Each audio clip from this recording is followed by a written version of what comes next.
Dear student, soil mechanics के इस lecture में आपका स्वागत है। अभी तक हमने सॉइल मैकेनिक्स के बारे में काफ़ी कुछ जान लिया है। हमने अब तक ये जान लिया है कि सॉइल मैकेनिक्स का क्या अर्थ है, सॉइल का क्या अर्थ है और इनकी परिभाषा भी हमने पढ़ ली है। सॉइल मैकेनिक्स की ज़रूरत हमें किन किन फील्ड में है, ये भी हमने पिछले पीरियड्स में देख लिया था।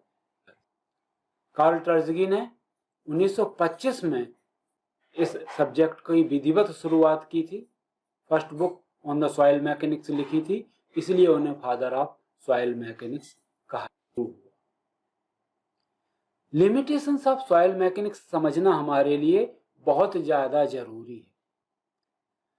हमारी सॉइल का जो बिहेवियर है उसे समझना भी जरूरी है, ताकि हम जरूरत से ज्यादा आगे के अनुमान न लगाएं। हम अपनी सीमाओं में रहकर अनुमान लगाएं और इस तरह से हम किसी भी स्ट्रक्चर के फेलियर के लिए जिम्मेवार नहीं होंगे। हमारी मिट्टी का कोई स्पेसिफिक विकृति प्रतिबल संबंध नहीं होता है। स्ट्रेस स्ट्रेन रिलेशनशिप यूनिक या लीनियर नहीं है। हमारे बाकी सारे मटेरियल्स में स्ट्रेस स्ट्रेन रिलेशनशिप यूनिक होते हैं। इसका कोई स्ट्रेस स्ट्रेन रिलेशनशिप डिफाइंड नहीं है। इसलिए इसमें ना तो हम थ्योरी ऑफ इलास्टिसिटी यूज कर सकते हैं, ना ही उसके हिसाब से हम कोई भी सीधा सॉल्यूशन निकाल सकते हैं। हम हुक के नियम का उपयोग यहाँ पे नहीं कर सकते, जबकि हुक के नियम का उपयोग हम कंक्रीट और स्टील के लिए करते हैं। सॉइल के लिए इसका उपयोग नहीं करते। मिट्टी का व्यवहार और उसकी सामर्थ्य यानी स्ट्रेंथ, उसका बिहेवियर और स्ट्रेंथ बहुत सारी चीजों पे डिपेंड करता है, जैसे प्रेशर पे, पानी की निकासी पे, ड्रेनेज पे, वातावरण या जो एटमॉस्फेयर है उस पे, वाटर कंटेंट पे। जैसे आप लोगों ने देखा होगा कि तालाब के किनारे कोई मंदिर बना हुआ है। तालाब में जब तक पानी रहता है मंदिर सुरक्षित रहता है। वो पानी सूख जाता है तो हमारे मंदिर में, हमारे बिल्डिंग में ढेर सारी दरारें आ जाती हैं। ये जल निकासी की वजह से है। कहीं किसी मकान के पास में पानी भर जाता है तो दरारें आ जाती हैं। अब मिट्टी तो नहीं बदली, लेकिन जल निकासी का व्यवस्था बदल गई, वातावरण बदल गया, इसलिए हमारे स्ट्रक्चर में सॉइल का बिहेवियर बदल गया। मैंने पहले ही बताया, हम सूखी रेत पे चलने में कठिनाई महसूस करते हैं। थोड़ा सा पानी हो उस पे तो हमें कठिनाई महसूस कम होगी। हम सूखी मिट्टी पे बड़े आसानी से चल लेते हैं, उसमें थोड़ा सा पानी आ जाए तो चलने में कठिनाई होगी, यानी उसके व्यवहार बदल गया। तो सॉइल का बिहेवियर बहुत सारे फैक्टर्स पर डिपेंड करता है, इसलिए हमें वो सारे फैक्टर्स को ध्यान में भी रखना पड़ता है। क्योंकि हर स्थान पर मिट्टी अलग अलग होती है, इसलिए एक जगह के रिजल्ट, एक जगह का एक्सपीरियंस हम दूसरी जगह सीधे सीधे प्रयोग नहीं कर सकते। हमने एक जगह देखा कि हमारी मिट्टी का व्यवहार ऐसा था, दूसरी जगह वो जरूरी नहीं कि वैसा ही हो। एक जगह देखा कि हमारे 3 फीट की नींव पर्याप्त थी, दूसरी जगह वो 3 फीट की नींव हो सकता है पर्याप्त ना रहे।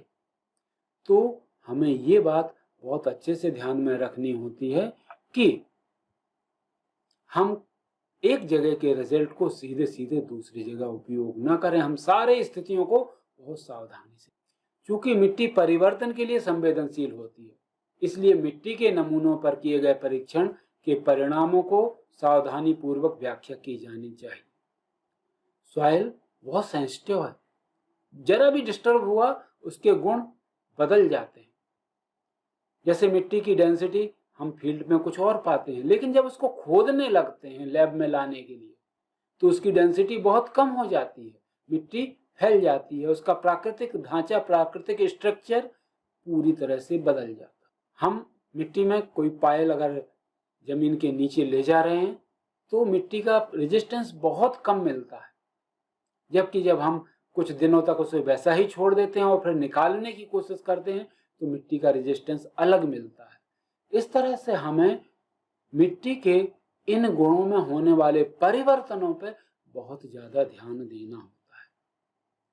हमारी मिट्टी जो हमारे स्ट्रक्चर से इंटरेक्ट करती है, जो हमारे स्ट्रक्चर को प्रभावित करती है, वो काफी गहराई पर होती है, उसका परीक्षण नहीं किया जा सकता। तो हमें इस बारे में बहुत सावधान रहना पड़ता है। मृदा स्तर की जो रूपरेखा वो हमें बहुत अच्छे से देखनी पड़ती है। हमें सॉइल इन्वेस्टिगेशन और सॉइल प्रोफाइल पे बहुत ध्यान देना पड़ता है। एक बहुत छोटा सा एग्जाम्पल, पीसा की मीनार। आप सब लोगों ने सुना होगा, इटली में पीसा की मीनार है, जिसे लीनिंग टावर ऑफ पीसा या पीसा की झुकी हुई मीनार कहते हैं। शुरू में वो झुकी हुई नहीं थी, सीधी थी। बनने के बाद जमीन के नीचे कहीं कोई स्तर पे सॉफ्ट सॉइल रही होगी और उस कारण से वहां पे सेटलमेंट हो गया, वहां की मिट्टी थोड़ी सी नीचे की तरफ चली गई और हमारी मीनार झुक गई। हम कहीं नींव बना रहे हैं, तो नींव बनाने में हम नींव की निचली सतह की मिट्टी को देख लेते हैं कि ये मिट्टी हार्ड है, चलो ठीक है। लेकिन उसके नीचे अगर सॉफ्ट मिट्टी हो, उसके नीचे अगर कोई ऐसी मिट्टी हो जिसके गुण हमारे फाउंडेशन के अनुकूल ना हो, हमें पता ही नहीं होगा और हमारी नींव स्ट्रक्चर बनने के बाद में धसकने लगेगी, सेटलमेंट होने लगेगा, हमारी पूरी बिल्डिंग में क्रैक आ जाए। तो हमें ये बात बहुत ध्यान से देखनी पड़ती है कि जिस लेवल तक हम अपने स्ट्रक्चर को ले जा रहे हैं, उससे बहुत गहराई तक की मिट्टी की प्रोफाइल हमें पता हो, उसके और नीचे हमें क्या मिलने वाला है ये हमें पता होना चाहिए। ये पता करना हमारे लिए जरूरी होता है, तभी सॉइल मैकेनिक्स हमारे लिए फायदे की है। अन्यथा हम गलत रिजल्ट, गलत अनुमान लगा के गलत स्ट्रक्चर भी बना सकते हैं। जैसे जैसे हमारा काम आगे बढ़ता है, सॉइल के प्रॉपर्टीज बदलने लगती हैं, बदली हुई मिलती हैं और उसके बाद हमें अपने तरीके भी सुधारने पड़ सकते हैं। फाउंडेशन बनाया, कोई बात नहीं थी, हमने फाउंडेशन बना के छोड़ दिया, कुछ दिनों बाद हम देखते हैं कि फाउंडेशन में या प्लिंथ लेवल पे हमें क्रैक्स दिखाई दे रहे हैं, मतलब कि सेटलमेंट हो रहा है। अब हमें अपने कंस्ट्रक्शन का तरीका बदलना पड़ेगा। तो ये बात हमें बहुत ध्यान रखनी पड़ती है कि हम एकदम से कोई डिसीजन नहीं ले सकते। जैसे जैसे मिट्टी पे बल लगते हैं, मिट्टी के गुण बदलते जाते हैं। मिट्टी पे अगर कोई बिल्डिंग खड़ी की है तो मिट्टी के निचले हिस्से से पानी की निकासी शुरू हो जाती है। ये पानी की निकासी इतने धीरे धीरे होती है कि पानी की मात्रा कम होने में 1 साल, 2 साल, 3 साल या 5 साल भी लग सकते हैं। यानी नींव बनाने का परिणाम या बिल्डिंग बनाने का परिणाम हमें 1 साल, 2 साल या 3 साल बाद ही सही रूप से दिखाई देगा। तो हमें इन लंबे समय तक होने वाले परिवर्तनों पे बहुत ध्यान देना होगा, तभी सॉइल मैकेनिक्स हमारे लिए बहुत उपयोगी होगी। मिट्टी जैसी सामग्री के लिए हमें बहुत ज्यादा मैथमेटिकल सॉल्यूशन लागू करना उपयोगी नहीं होता, क्योंकि इसका व्यवहार अनप्रेडिक्टेबल है। कुछ हद तक बहुत सारे फैक्टर्स पे डिपेंड करता है। जब हम इक्वेशंस बनाते हैं, गणितीय गणनाएं करते हैं, तो हम चाहते हैं कि वेरिएबल्स कम से कम रहें। हम पानी का फ्लो देखते हैं, 3 डायमेंशनल होता है, हम उसे कम करके 2 डायमेंशनल में ले आते हैं, लाप्लास इक्वेशन यूज करते हैं और कोशिश करते हैं कि हम बड़े आसानी से उसे सरलीकृत रूप में देख लें, कुछ एजम्पशंस लेके सरल बना लेते हैं। मिट्टी के केस में इतनी जटिल सामग्री है हमारी मिट्टी कि इसे सरल करना मुश्किल होता है। जैसे मैंने पहले भी आपको एक बार बताया है कि हमारी मिट्टी में ठोस मृदा कण होते हैं, मिनरल्स होते हैं। उन मिनरल्स के बीच में खाली जगह होती है, उन खाली जगहों पे पानी भरा होता है जो कि लिक्विड हो गया, और कुछ स्थान बिल्कुल ही खाली रहते हैं, वहां पे हवा भरी होती है, यानी गैस हो गई। तो हमारा सॉइल का सिस्टम 3 तरह के पदार्थों से बना है, सॉलिड फेस है, लिक्विड फेस है और गैसियस फेस है। तीनों चीजें उसमें विद्यमान है, तीनों चीजें एग्जिस्ट कर रही हैं एक साथ। तो अब हमारा मटेरियल बहुत कॉम्प्लेक्स हो जाएगा और इसे समझना, मैथमेटिकल सॉल्यूशन लाना बहुत मुश्किल हो जाएगा। तो इस तरह से हम इसकी मैथमेटिकल मॉडलिंग नहीं कर सकते। जैसा कि मैंने बताया कि ये मल्टी फेज सिस्टम है, तो इसके व्यवहार को हमें समझना थोड़ा सा मुश्किल होता है। इसका व्यवहार तीनों चीजों की सापेक्ष मात्रा पर निर्भर करता है। रिलेटिव जो प्रोपोर्शन होगा उस पर निर्भर करता है, कितने ठोस कण हैं, कितना पानी है, कितनी हवा है। और सबसे आखिरी चीज हमारी लिमिटेशन है कि मृदा यांत्रिकी एक अपेक्षाकृत नया विज्ञान है। इसे इवॉल्व हुए, इसे शुरू हुए 100 साल भी नहीं हुए। तो क्षेत्र में नवीन घटनाओं से अवगत रहना हमारे लिए आवश्यक है। नए नए टेक्निक्स आ रहे हैं, नई नई चीजें हमारे सामने आती रहती हैं और उन्हें समझना हमारे लिए बहुत जरूरी है। तो ये हमारे सॉइल मैकेनिक्स की लिमिटेशन थी। हमें ये जानना जरूरी था कि ये कहाँ कहाँ उपयोग होती है। उतना ही जरूरी ये भी जानना था कि इसकी सीमाएं क्या हैं, किन लिमिट्स तक हम इसका उपयोग कर सकते हैं। मैंने आपको पहले भी बता दिया कि हमारे देश में जो मिट्टी के डिपॉजिट्स हैं वो 5 तरह के डिपॉजिट हैं। जलोढ़ मिट्टी या alluvial soil, black cotton soil, laterite soil, desert soil और मेराइन सॉइल। ये मैप से हम ये देख सकते हैं कि हमारे जो पंजाब, हरियाणा, दिल्ली, उत्तर प्रदेश और बिहार, ये पूरा का पूरा बेल्ट, कुछ हिस्सा राजस्थान का, बहुत छोटा सा हिस्सा मध्य प्रदेश का, ये एलुवियल सॉइल का है। जो ग्रीन से दिखाई दे रहा है ये हमारी ब्लैक कॉटन सॉइल है, मध्य प्रदेश, महाराष्ट्र और कुछ हिस्सा गुजरात का। यहाँ पे हमें ब्लैक कॉटन सॉइल मिलती है। जो हमें ये लाल से दिखाई दे रहा है ये लैटराइट सॉइल का हिस्सा है। जो पीला दिखाई दे रहा थार का मरुस्थल वाला हिस्सा है और यहाँ पे हमें रेगिस्तानी मिट्टी मिलती है। और किनारों पे ये वाला जो नीला हिस्सा दिखाई दे रहा है ये मैराइन सॉइल या समुद्री जमाव है। तो ये चीजें हमें ध्यान रखनी है ताकि हमें कम से कम इतना पता हो कि हमारे देश में कहाँ पे किस प्रकार की मिट्टी मिलती है। हमने आज geological cycle of soil origin पढ़ी है। हमने पढ़ा है कि रॉक पे फिजिकल और केमिकल एजेंसीज वर्क करती हैं, वेदरिंग होती है और उस वेदरिंग के बाद में मिट्टी के कण या तो वहीं जमा हो जाएंगे या फिर कहीं दूर चले जाएंगे। वहीं जमा हो गए रेसिडुअल सॉइल या अवशिष्ट जमा हो जाएंगे और नहीं तो ट्रांसपोर्टेड डिपॉजिट्स हो जाएंगे। डिपॉजिट में अपहीवल होता है, लगातार जमाव बढ़ता रहता है, लाखों साल, हजारों साल बाद वो चट्टानें बन जाता है। इस तरह से ये साइकिल चलती रहती है। ये ना तो खत्म होने वाली प्रोसेस है ना शुरू होने वाली, ये चक्र के रूप में सतत चल रही है। Water transported soil alluvial soil कहलाती हैं। Wind transported soil aeolian soil कहलाती है। ग्रेविटी ट्रांसपोर्टेड सॉइल कोलोवियल सॉइल कहलाती है। और ग्लेशियर डिपॉजिट्स या ग्लेशियर ट्रांसपोर्टेड सॉइल ड्रिफ्ट या टिल कहलाती है। तो ये हमारे अलग अलग तरह के परिवहन के साधन और मिट्टियों के नाम हैं। आपको ऑब्जेक्टिव टाइप में ये क्वेश्चन पूछे जाएंगे क्विज में, तो आपको ये चीज पता होनी चाहिए।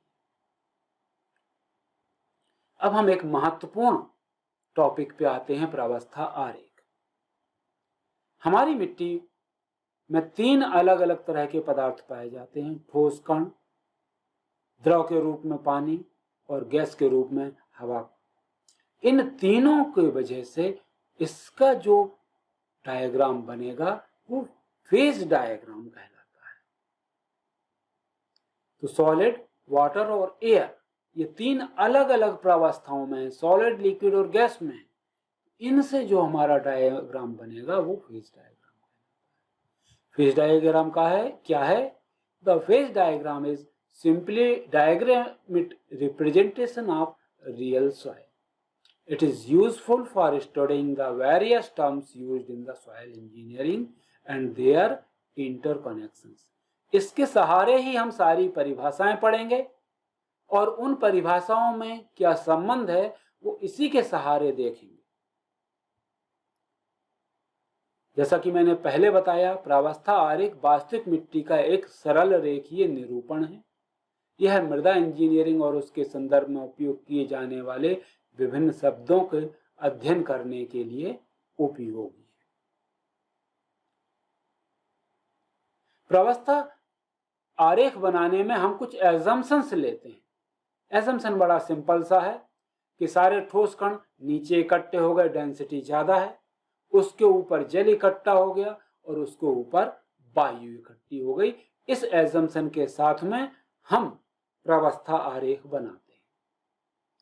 ये हमारी मिट्टी का वास्तविक रूप है। इसमें कुछ ठोस कण है, कुछ खाली जगह है जहां पे पानी भरा है या हवा भरी है। इससे हम ये वाला डायग्राम बना लेंगे। हमने ये माना कि ये सारे ठोस कण नीचे इकट्ठे हो गए, सारा पानी इसके ऊपर और सारी एयर उसके ऊपर आ गई। इस तरह से अब जो हमारा डायग्राम बनेगा ये प्रावस्था डायग्राम होगा।